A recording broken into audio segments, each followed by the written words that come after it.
Hello，大家好，我是议员。960与2377的 KVK 终于落幕了，官方的数据也是出现了。那我们从这边列表上都可以看到，这一次的 MVP 就是 BT Cyborg，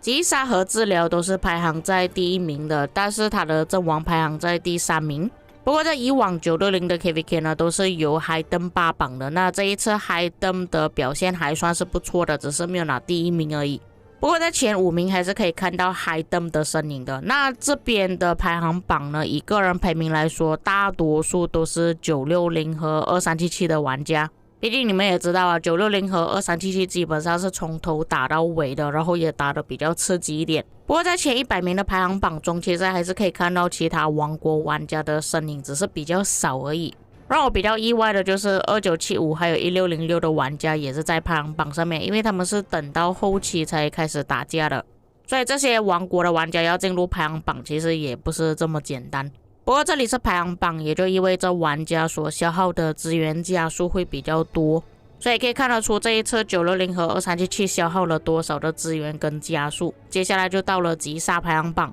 击杀排行榜也是跟治疗差不多，大多数都是960和2377的玩家。不过排行在前5名的玩家基本上跟治疗差不多，来来去去还是那几位玩家，并且你们可以从画面上看到，其实我这一次的报告战损呢就是1比1的而且有小亏一点点啊，好像是1比0.9左右。不过还是可以接受的范围啊，因为我看了其他玩家的战损比例呢，比我更糟糕，尤其是一些大哥。不过在前面你们应该也是有发现到，这一次阿玛阿 Z 的报告好像是比起以往的 KVK 还要更好了。那当然的，等一下会把他们的数据记录起来，然后做成一个列表给大家看，到底他们的报告是亏还是赚了。我这里终于看到 Chisco 了，那可以看到 Chisco 的击杀其实是比他治疗还要多的。因为我刚刚在治疗那边好像没有看到他的名字。再来就是阵亡方面，就是之前有跟大家讲过的，俄罗斯父子各自已经阵亡了1亿的部队，两个加起来是已经阵亡了2亿，也就等于说他们掉了20亿的战力。那你们对比起第3名的 BT Cyborg 就差很远了，不过 BT Cyborg 也是掉了蛮多战力，都有掉了5亿战力左右。然后爸阵亡了2911万的部队，也就大概掉了2亿战力。我们直接计算成3亿吧，虽然他这边3亿掉的也是蛮多的，不过比较起俄罗斯父子还是有点差别大。不过在阵亡的数据上面，我们可以看到比较起治疗还有击杀呢，可以看到更多的王国玩家在这个排行榜上面。毕竟战斗跟治疗是每个玩家都可以做的事情，但是阵亡不一定每个玩家都可以去死。那你看到阿玛阿 Z 的小号都已经阵亡了大概800万的部队左右，就是说阿玛阿 Z 的农场账号真的是有阵亡部队的，就大概掉了8000万战力左右。反而他的主账号就没有在这个排行榜上面。 OK， 那么我们看完了这边所有前100名玩家的排行榜之后，我们来计算一下，到底在这一场 KVK 中这些玩家的战损比例是如何的呢？这里的列表我是把前25名的击杀还有治疗的玩家全部记录在里面。左边完全是960的玩家，然后右手边大部分是2377，然后有1位1093跟1位来自1606的玩家。那我们以这边所有的数据来看呢，其实报告最难看的就是wow lion 他的战损比例只有 76.7%， 因为他的治疗是比起击杀还有更高的，也就是说他是用了更多的加速资源去换到更少的击杀。不过当然我这个数据不是完全正确的，因为这个数据只是计算到击杀和治疗而已，如果加上阵亡的话，其实他的报告会更加亏才对。毕竟你们想一下，wow lion和 Mr. Hope 这2个账号都是已经损失了1亿的部队，所以你们这边可以自己算一下，这里他是治疗了10亿的部队，然后阵亡了1亿的部队，这边换算下来他拿到的击杀真的好像不是很值得。Mr. Hope 的情况也是差不多，只是 Mr. Hope 的战损比例会稍微好那么一点点。所以如果你们有关注 Mr. Hope 跟 wow lion 的 YouTube 的话，应该会看到这则贴文，就说之后不会有更多的博客还有影片。虽然他这边是写 podcast 啊，但如果他是用翻译软件从俄罗斯文翻译成英文的话，他会变成 podcast， 应该他是想要写直播。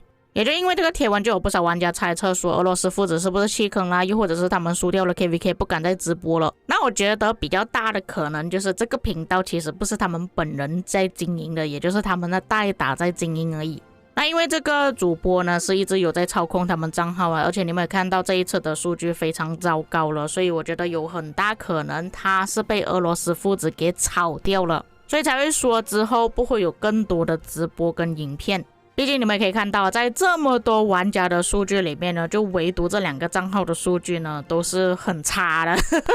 而且其中一个账号的数据是在这里全部列表里面最差的，这个让老板情何以堪。所以他们的代打主播被炒掉，我觉得是合情合理的。那如果是以王国做比较，就是960跟2377王国之间来看哪一边的数据会比较好呢？那其实在2377那边的报告大多数都是不太好的，因为我们可以看到960那边呢，至少大多数报告都是超过100%吧。可是在2377那边大多数的报告都是低于100%的，只有 Shank 他的报告是比较好一点，有126%，就是有小赚那么一点点啊。然而你们看960那边的数据，就连比例最好的 CVO 都是在960那边，它差不多战损1:2左右。然后我们看960击杀比较多的大哥呢，都是超过100%的击杀比例，虽然那位韩国大哥呢有稍微低一点95%，但至少还是比起 Wildlion 的76%还要好很多了。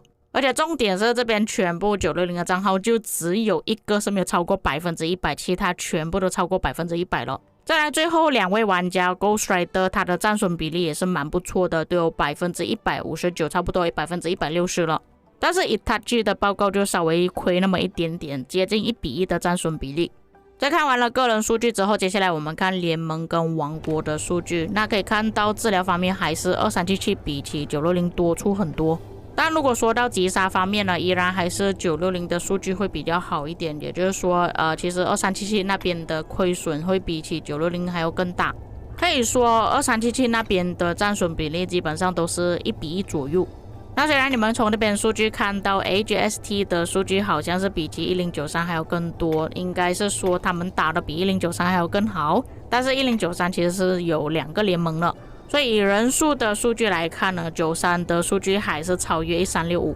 基本上在前面的排行榜都是由这4个先锋王国霸榜。那接下来我们看一下加起来的总数，可以说960和盟友之间呢，除了击杀比较高之外，其实他们的治疗还有阵亡都是比起2377阵营还要更少。不过说实话，2377阵营那边的阵亡真的是蛮多了。我们把治疗还有阵亡加起来的话，那可以看到960这一边加起来之后还是比起击杀还要更少，也就表示说960这边报告确实是不错的。相反的2377那一边就不太好看了，治疗加上阵亡的数据呢是比起击杀还要多出很多，所以他们大多数玩家的战报应该都是亏的才对。不管怎样，这一场 KVK 是有史以来记录最夸张的 KVK， 所有的记录都被超越了。不知道下一次还有没有这个机会见到这样子的场面呢？记录会不会再次被突破呢？我们就拭目以待。以上就是本期内容，至于各位有什么看法，可以在评论区给我知道。我们下个影片再见。